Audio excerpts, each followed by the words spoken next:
Okay, I'm meddling. God is the answer to the sixth petition. When it says, lead us not into temptation, but deliver us from the evil one, the answer to that is God. 1 Corinthians 10:13 says it. It says, God is faithful. He will not allow you to be tempted beyond what you're able, but with the temptation, He will make a way of escape. Now that sign over there is supposed to be lit. Do you all see that? The ones in the back are, but because they use this for theatrical things, they don't have that one lit. But boy, the ones you can't see are all lit back there. Do you all see the red letters on the wall behind you? EXIT. And those are supposed to have some kind of a battery in them so that if the power goes out, because of a hurricane or a fire or a whatever earthquake, you will see the way out. Do you know what the Bible says? God has made a promise. God knows your load limit. Like the bridges, load limit. Our Father has measured what each one of us, how much we can take. Because remember, it's a test. And the test is kind of like lifting weights. If you lift too much, it's going to crush you, it'll break your neck, it'll ruin your joints. But if you do the right amount, you're resisting, and your muscles, the mitochondria start, and those little engines start, and it starts the whole process of regeneration and rebuilding and multiplying those muscles and the circulation. You know what I mean? That's what exercise does. And in your whole, it involves all of the systems of your body getting together and working to increase your strength.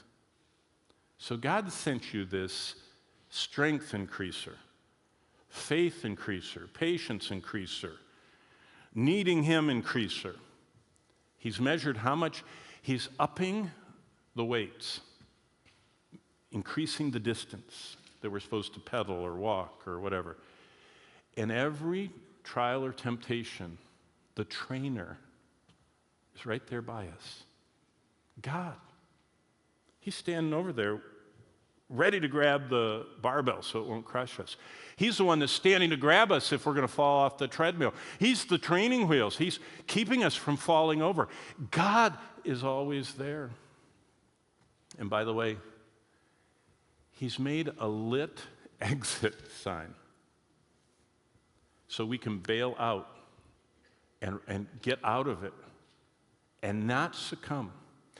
God is making an exit for us before we get overwhelmed. God is waiting to show us the way out. God has promised us that we will never face a situation so bad that we won't be able to handle it. What He's saying is, we're never alone. That's why I said 1 Corinthians 10:13 is such a good verse. God is faithful. When we sing, "Great is thy faithfulness," it's God standing there at the door with His arms wide saying, I'm here so you don't have to turn this trial into a temptation where you feed your lusts and where you kill your relationship with me. We need to trust the faithfulness of God and decide in our hearts that bottom line, okay?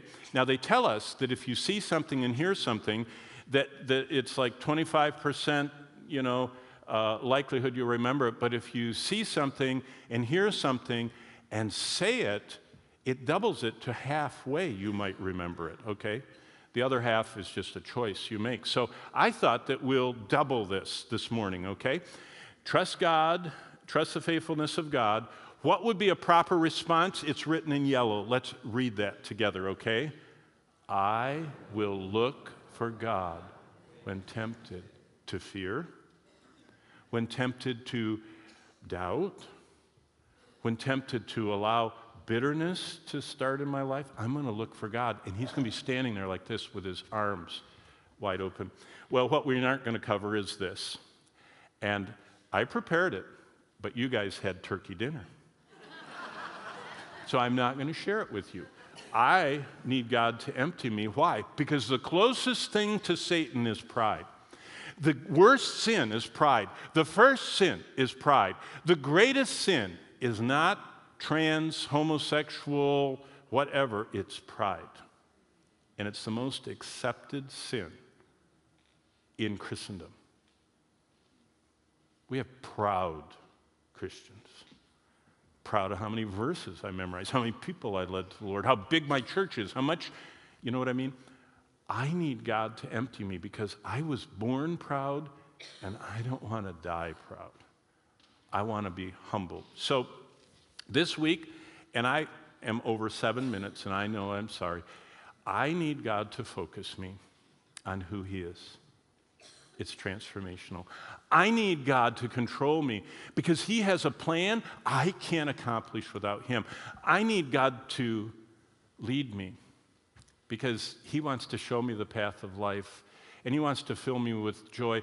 And I want Him to supply me day by day so I see His hand every day of my life. You know, I tell the kids, the young people, I say, whatever your besetting sin is, cry out to God and say, supply me grace. Like John Piper's anthem I told you about, that's what it is. It's a cry to deliver me from whatever my besetting sin is. Supply me so I can see your hand in my life. If you cry out, and if I cry out to God, and He delivers us, you just had a God sighting. He did it.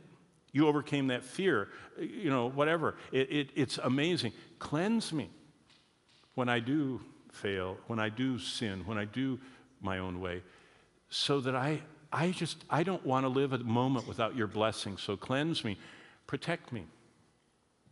I don't want the evil one landing any of those arrows. And empty me so you get all the credit for my life. The Lord's Prayer is basically 7 simple truths. What God says, it's everything you need to make it in this dark world that we daily renew in our life. And it really was the heartbeat of the early church. And I hope will become our heartbeat.